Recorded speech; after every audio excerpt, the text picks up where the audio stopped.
नमस्कार राहुल जी, एजी न्यूज़ के सभी दर्शकों को भी मेरा नमस्कार। मैम, लोगों को आपने रोजगार दिया, उसके बारे में आपका क्या कहना है? सबसे पहले तो क्या उसके पीछे आपकी राजनीति ही थी स्टार्टिंग से? नहीं, बिल्कुल मैं किसी भी राजनीतिक पार्टी से जुड़ी ही नहीं थी, ना ही मेरा कोई इस प्रकार का लक्ष्य था राजनीति में आना। वो सिर्फ एक समाज सेवा थी। देखिए, जनता को ज़रूरत थी और नौजवान इतना बेरोज़गार था और उनको भी ज़रूरत थी। हमने कहीं ना कहीं एक जन सेवा की है, राजनीति करने का हमारा कोई भी इरादा नहीं था। युवा के रूप में राजनीति से जब आपका कोई वास्ता नहीं था, अब आप उनको हैंडल कैसे किस प्रकार कर पाएंगे? देखिए, ऐसा है, मैंने आपको बताया है कि मैं कोई राजनीतिक पार्टी से नहीं जुड़ी थी, ना मैं राजनीति कर रही थी। मैं पहले भी समाज सेवा कर रही थी और इस पार्टी में आने का मेरा लक्ष्य भी समाज सेवा करना ही है। तो जो पार्टियां आ रही हैं, मैं उनसे अपना किसी भी तरह का मुकाबला मान ही नहीं रही हूं, क्योंकि इन पार्टियों ने तो पहले से यहाँ पे इतना भ्रष्टाचार मचा रखा है। जनता पहले इनसे हैरान है, परेशान है, त्रस्त हो चुकी है जनता। तो जनता मौजूदा सिस्टम को, जो सत्तारूढ़ पार्टियां हैं, इनको उखाड़ फेंकने को तैयार बैठी है। तो मुझे इस चीज़ से कोई फ़र्क नहीं पड़ता है कि इन्होंने किस ढंग से एंट्री की है। हमें पता है कि हम यहाँ पे, हमारी विजय निश्चित है, क्योंकि जनता अपना मन बना चुकी है। जनता एक ईमानदार पार्टी को भी चाहती है और अपने मतलब ईमानदार एक नेता को भी देखना चाहती है जो उनके लिए कार्य करे, क्योंकि जनता ये जानती है कि मेरी छवि कोई राजनीतिक नेता से पहले एक समाज सेविका की है। तो हाल सिर्फ हॉस्पिटल में नहीं, इस टाइम आप देखिए, अगर आंकड़े आप देखेंगे, हमारा जो पूरे हरियाणा बेरोज़गारी में नंबर 1 है। 34% हमारा युवा बेरोज़गार है। अगर हम 18 साल से 24 साल तक के युवा देखेंगे, वो तो लगभग 85% ही बेरोज़गार हैं।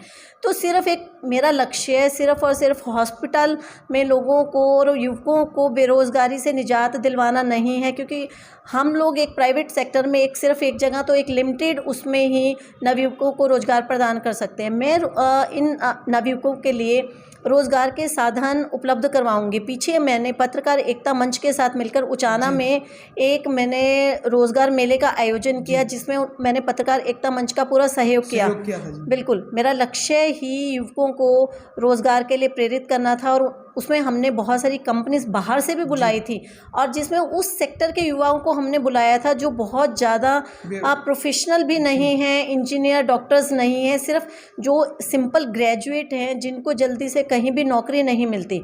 तो हमने युवाओं को अपने रोज़गार मेले में आने के लिए प्रेरित भी किया और उनके अपॉइंटमेंट्स भी करवाई। तो इस प्रकार के मैं रोज़गार मेले आने वाले समय पे भी टाइम टू टाइम लगवाऊंगी, क्योंकि हमारा लक्ष्य बेरोज़गारी को मिटाना है। आप देखेंगे, हमारी पार्टी दिल्ली में भी नए नए रोज़गार के जो साधन है वो मुहैया करवा रही है। फ्रूट ट्रक के माध्यम से रोज़गार मुहैया करवाया जा रहा है, कि अभी जो भीड़ भाड़ वाले एरिया हैं उसमें फूड ट्रक की पॉलिसी को दोबारा से बनाकर लोगों को रोज़गार दिया जाएगा। इसी तरह जितने शॉपिंग एरियाज़ हैं, मार्केट्स हैं, उनको भी एक तरह से उसमें कन्वर्ट किया जाएगा कि लोगों को रोज़गार के नए साधन मिले।